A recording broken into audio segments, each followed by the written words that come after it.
Hey everybody, it's Joe here from Style You by Joe. How you doing? I'm actually using this angle because I want to talk to you guys about prep today. And a lot of times I have things prepped as I'm going, so you don't get to see it all. And I'm just going to go over a quick overview. But I think prep is just as important as cooking because if you have everything ready and laid out in front of you, cooking goes much more smoothly. Read the recipe 4, 5, 6 times, however many times you need it. And when you're going through the recipe and you're about to cook, get everything out. Get everything together. It's only going to make it smoother. So later on today, I'm going to be doing a Spanish chicken. Of course, I'm adding my own ingredients to it as well as what the recipe calls for. So I'm going to start the prep of a red pepper, a jalapeno pepper, an onion, and then the chicken thighs that I'm using. So, of course, I have my 2 different boards, which I said because we don't do cross-contamination. Now, the pepper is the easiest thing to prep. You simply slice off the top, slice off the bottom. Core around the membrane with the seeds in it, and pluck that out.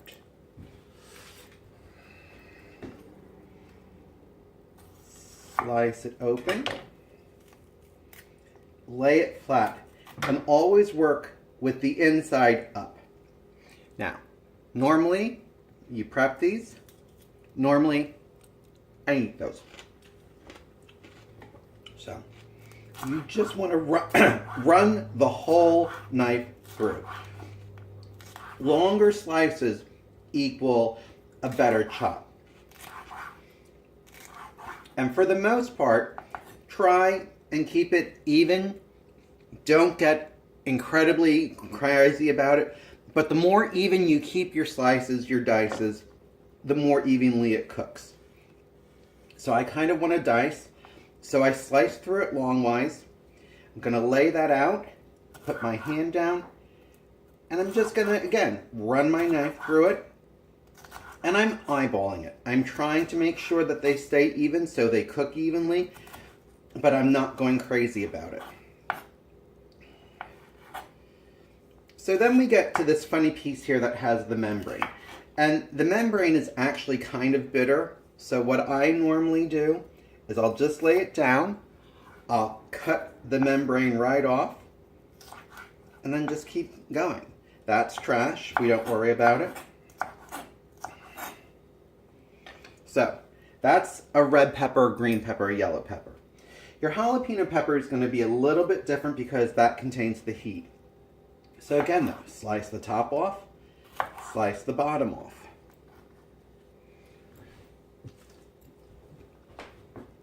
I then cut this in half, and in the membrane and the seeds is where the heat live. So, you want it hotter, leave some of that in. You want it milder, take most of it out.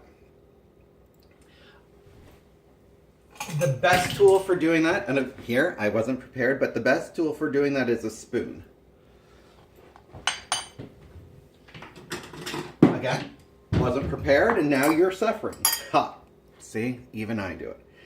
So I'm just going to take my spoon in there. I'm going to pluck it out. Get as much out as you can.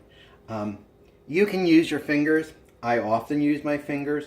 You just don't want to rub your eye, touch anything private, or pet the dog, pet the cat, do anything like that, because it will burn them and it's hot. So just try and get in there with the spoon. Pull it out, scrape the seeds out.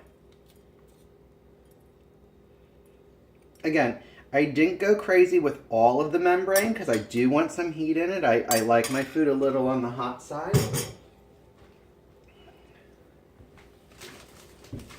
So I'm just going to lay this down, run my knife through it.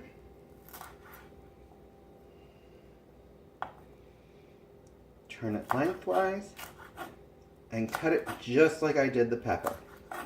or the red pepper, the sweeter pepper. Okay, so we've prepped two things now.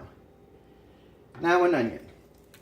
I don't have any magic potion to tell you how not to make yourself cry. It just happens. It's a gas that onions put out. But I do have a magic way of doing this. So you're going to slice off the top part, this longer stemish part. That's trash. Next, slice it in half going down.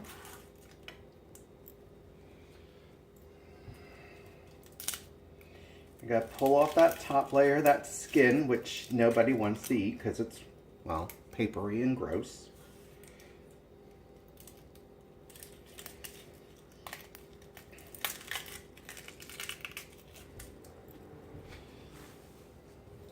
But we've kept the root on, which is keeping it together.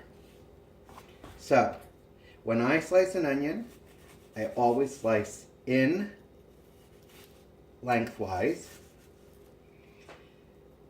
and then I slice down across towards that root, and then just run your knife through, and you get a diced onion. And again, I will be the first to tell you, I'm a home cook. I'm not a professional. My knife skills are lacking. I can do it. You can do it. So, there's a quick prep on how we do our vegetables. I'm going to move that to the side. And now I'm going to do the chicken thighs. Again, and I know I talk about this. We have a separate board. We have a separate knife. Normally, I would quick wash this and use that, but for time's sake, I'm going to be using this knife. So, I keep the chicken in the container it comes in the grocery store. Take a fork, pluck it out. I will use one hand and one hand only to touch it. If there's a lot of fat, I will trim the fat. But you want some of that fat. Fat equals flavor. Just run it through. And again, you want these pieces to be as even as possible because they're going to cook evenly. They're going to brown evenly. And if you don't have that brown even, it doesn't taste quite as good. There are pieces that are like, oh, that's not quite as yummy. So take your fork, pull it out. Is it fatty? No, it's not overly. Well, this piece here is a little fatty. So just take that, and I put that back in. I will, when I'm done with this, take that right out to the garbage. I usually bag it up in a bag that the groceries come in, those disposable plastic bags, because I have 2 dogs in the house, and I don't want them sniffing around the trash. So, again, I'm not measuring, I'm not going crazy, but I can eye it up and tell that this is pretty much an even dice.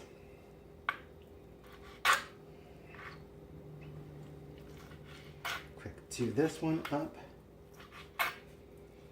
And here there's, that's not even that much fat. Ooh. Now that piece got a little bit of thick, or a little bit thicker, so that I really want to pay attention to the dice because I know that that one was too thick and I'm worried about that cooking properly. This got a little thin. It happens. Don't fall to pieces. It's not the end of the world.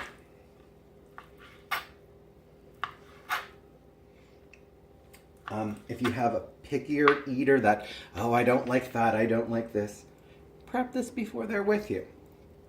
Guys, I will see you soon. Have a great day. Stay stylish.